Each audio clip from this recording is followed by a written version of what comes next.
प्रिय मित्र नमस्कार। आज मैं एक डिप्रेशन ग्रस्त व्यक्ति की कहानी आपको सुनाता हूँ। तो सर, एक सज्जन 50 प्लस के जब हुए तो उनको डिप्रेशन ने घेर लिया, बीमारियों ने घेर लिया।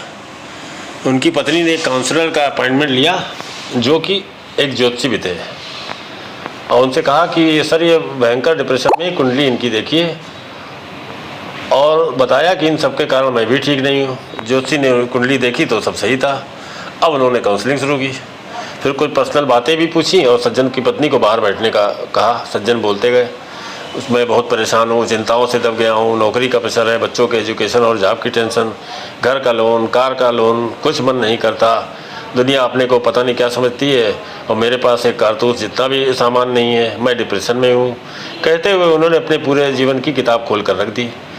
तब उनके विद्वान काउंसलर ने उनसे कुछ सोचा और पूछा कि तुम 10वीं क्लास में किस स्कूल में पढ़ते थे? तो सज्जन ने उन्हें स्कूल का नाम बता दिया। काउंसलर बोला, आपको अब उस स्कूल में जाना होगा जहाँ से आपकी 10वीं क्लास के सारे रजिस्टर लेकर आइएगा। सज्जन स्कूल चले गए, रजिस्टर ले आए। काउंसलर ने कहा कि अपने साथियों के नाम ढूंढो और लिखो और उन्हें ढूंढो और उनके वर्तमान हालात की जानकारी लेने की कोशिश करो। सारी जानकारी को एक डायरी में लिखना और एक माह बाद मिलना।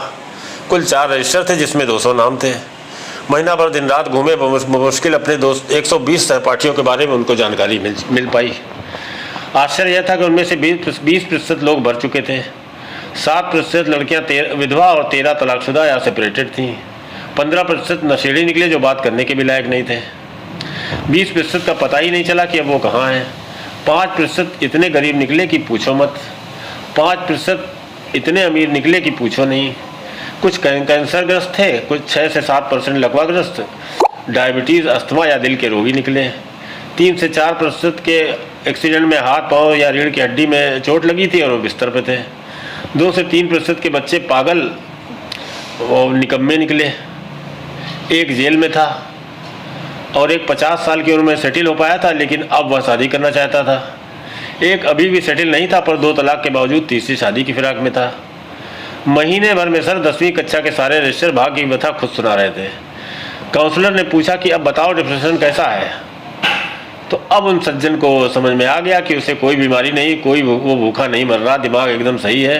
कचहरी पुलिस वकीलों से उसका कोई पाला नहीं पड़ा। उसके भी बच्चे बहुत अच्छे हैं, स्वस्थ हैं, वो भी स्वस्थ है, डॉक्टर हॉस्पिटल से पाला नहीं पड़ा।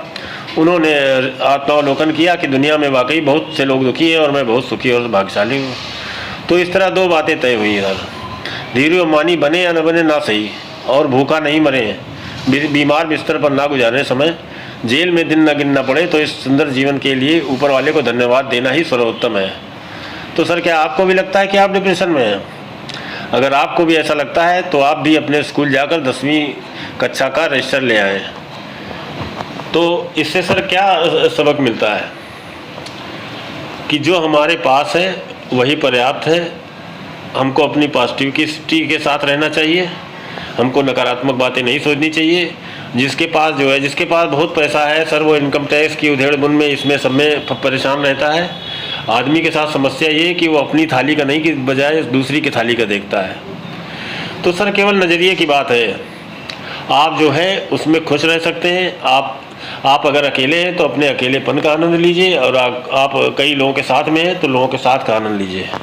अपना जीवन बनाना आपके हाथ में है और आपकी जिम्मेदारी भी है। सब कुछ ईश्वर पर छोड़कर बैठना कोई बुद्धिमानी नहीं है।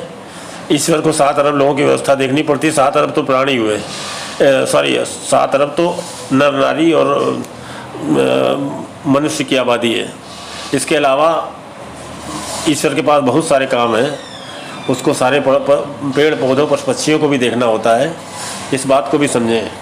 ईश्वर ने आपको हाथ पैर और दिमाग दिया है, उसका ठीक से उपयोग करें और नए दोस्त बनाते रहें और लोगों में भरोसा करना सीखें। याद रखें सर, अगर आप भरोसा करेंगे तो भरोसा फलेगा।